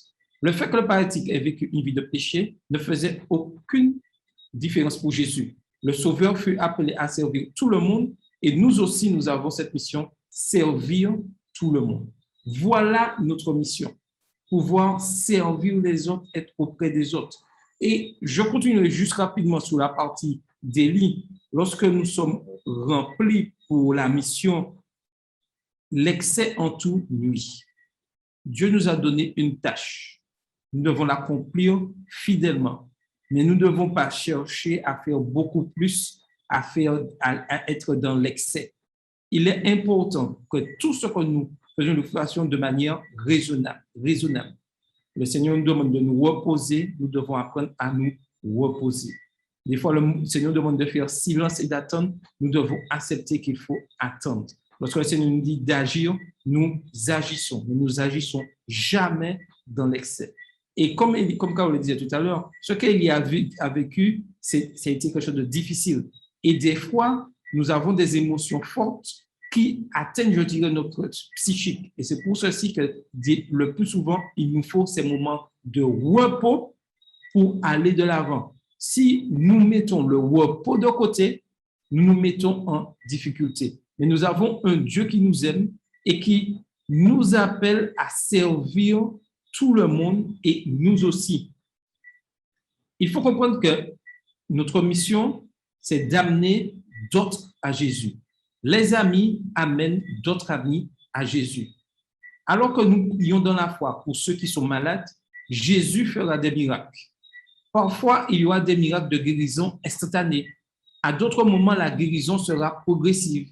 Et des fois, ceux pour qui nous prions mourront et reposeront en Jésus jusqu'à la résurrection glorieuse à la seconde venue de Jésus. Et ça, nous devons l'accepter. La parole de Christ nous donne l'assurance que nous pouvons nous reposer dans son amour parce que, par sa grâce, la guérison est certaine. La seule question, c'est le moment. Sera-t-elle instantanée, progressive ou à la résurrection? Voilà les choses que nous devons, et voici la seule question que nous posons. Cette guérison, elle peut être instantanée, progressive ou à la résurrection. Et nous devons l'accepter. Et pour arriver à ces trois catégories, instantanée, progressive ou à la résurrection, il est important que spirituellement, nous soyons guéris. Et ça, il faut que nous puissions le comprendre. Il y a des moments, comme dans le cas d'Élie, la meilleure chose que nous puissions faire pour quelqu'un qui souffre de découragement, de dépression, c'est d'être là pour répondre à ses besoins. Quand quelqu'un souffre ou la personne vit un moment de dépression, c'est être là pour répondre à ses besoins. Et c'est ce que font en général les psychologues. Lorsque les personnes vivent un moment difficile ou dépressif, les psychologues sont là, les cellules, on appelle les cellules d'écoute, sont là pour écouter. Ils ne disent rien, Dieu spécial, mais écouter et répondre aux besoins de ces personnes. Voici ce que Dieu nous demande, d'être des cellules d'écoute, d'être des personnes qui écoutent les autres. Parce que personne n'est à l'abri du découragement ou de la dépression. Ceci peut arriver à tout le monde et, je dis peut arriver, mais arrivera à tout le monde, car je suis persuadé que chacun d'entre nous, nous avons déjà connu ces moments de découragement, de dépression, et nous avons toujours apprécié qu'un ami, que quelqu'un soit là pour nous écouter et répondre à nos besoins.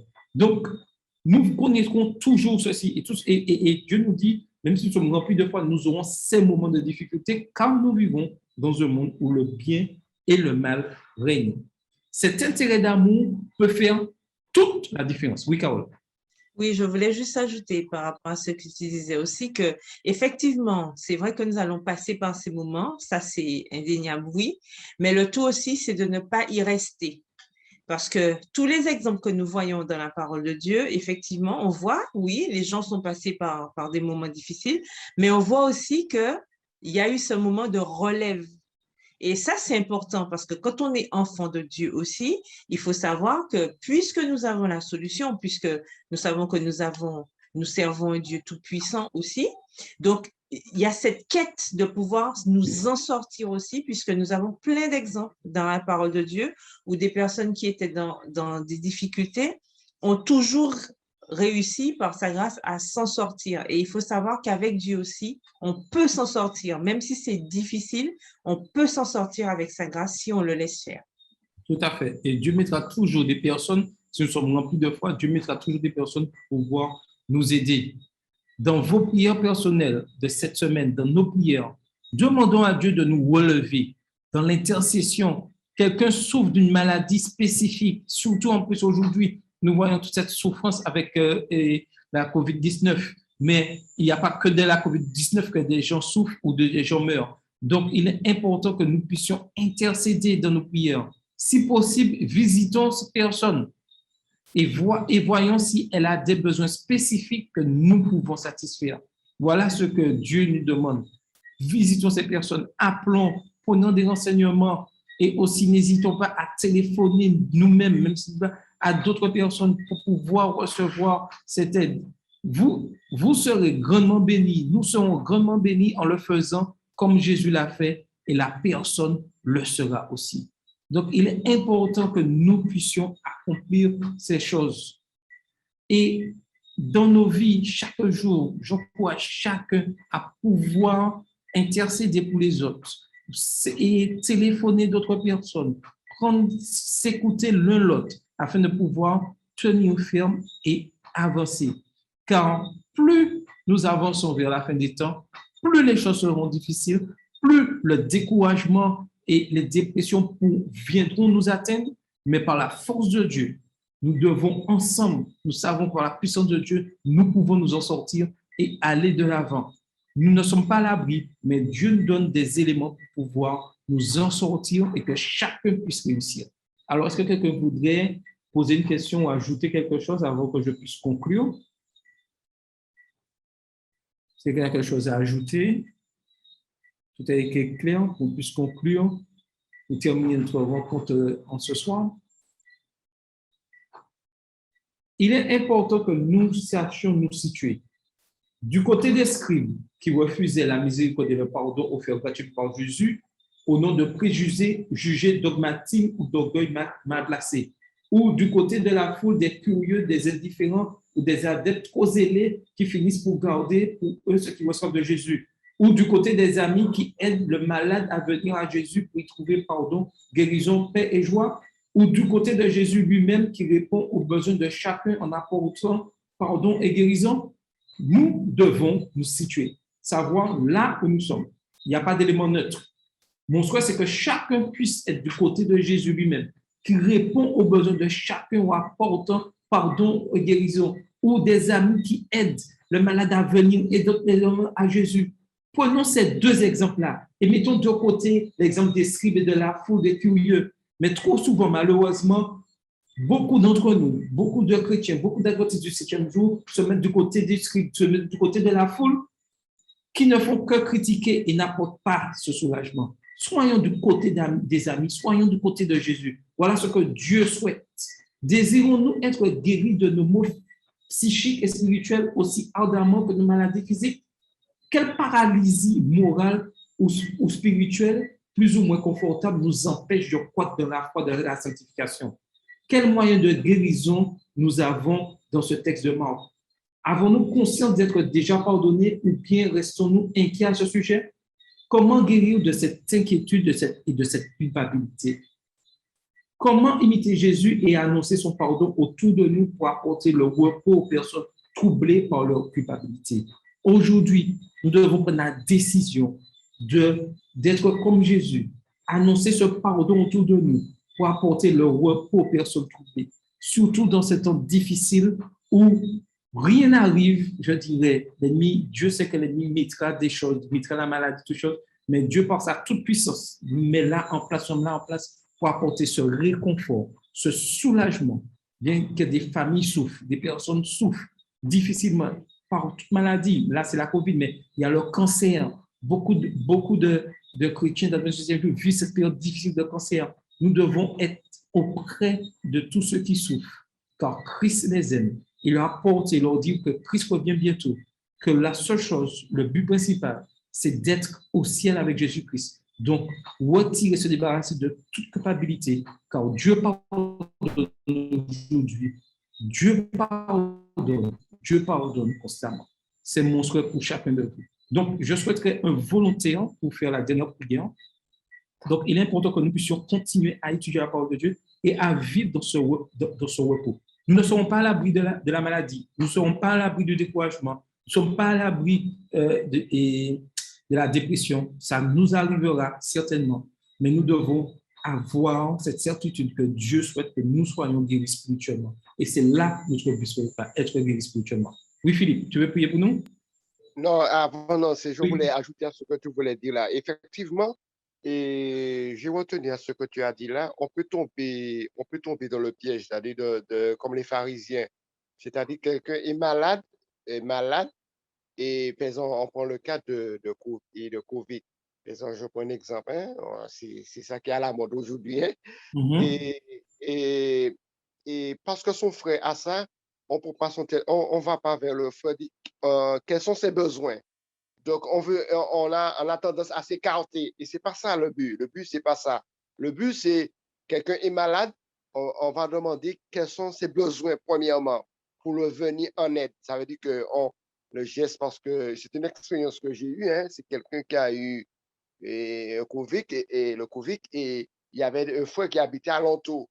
Et je me suis posé la question, et la personne en question n'a pas posé la personne, quels sont ses besoins? Est-ce que je peux acheter du pain pour toi? Est-ce que je peux? Et la personne est restée tout seule dans son débat. Voilà, j'ai dit, c'est pas comme ça le fonctionnement.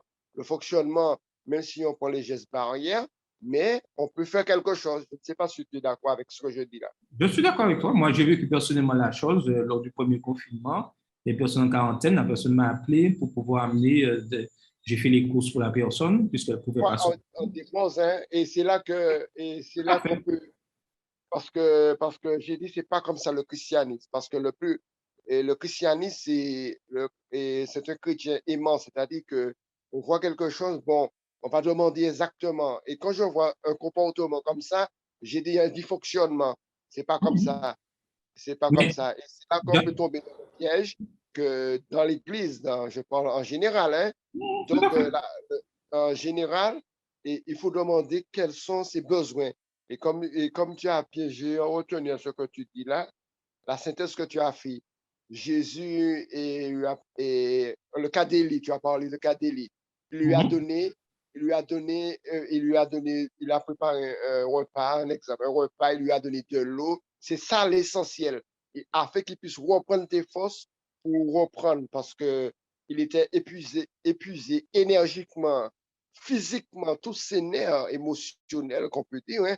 Donc, il n'avait pas de force. Cela ne veut pas dire que, je ne vais pas dire qu'il a perdu la foi, c'est-à-dire que son corps était épuisé, le physique était épuisé, il n'avait pas d'énergie. Il fallait, comme la sœur, son épouse disait, il fallait l'aide de Dieu pour l'aider à le soutenir, voilà, comme Élie, comme Moïse, hein, Moïse, voilà, et Aaron et Hur le soutenaient. Donc, c'est comme ça nous devons. Hein. Tout Voilà, à fait. j'ai Tout beaucoup à fait. apprécié parce que ça me donne une autre compréhension de la pratique de l'évangile.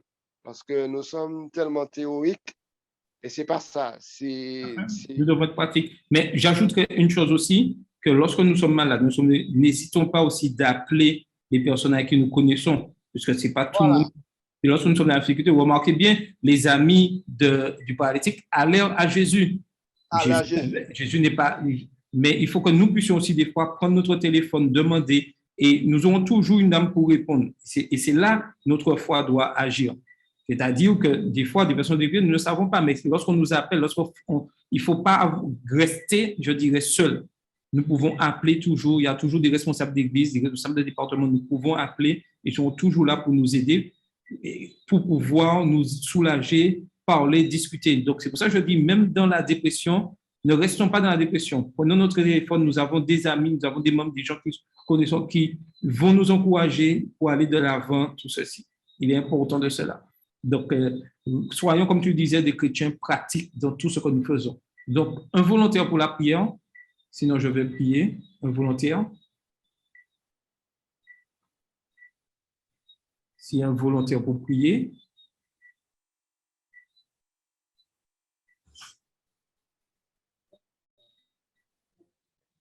Philippe, tu pries ou pas?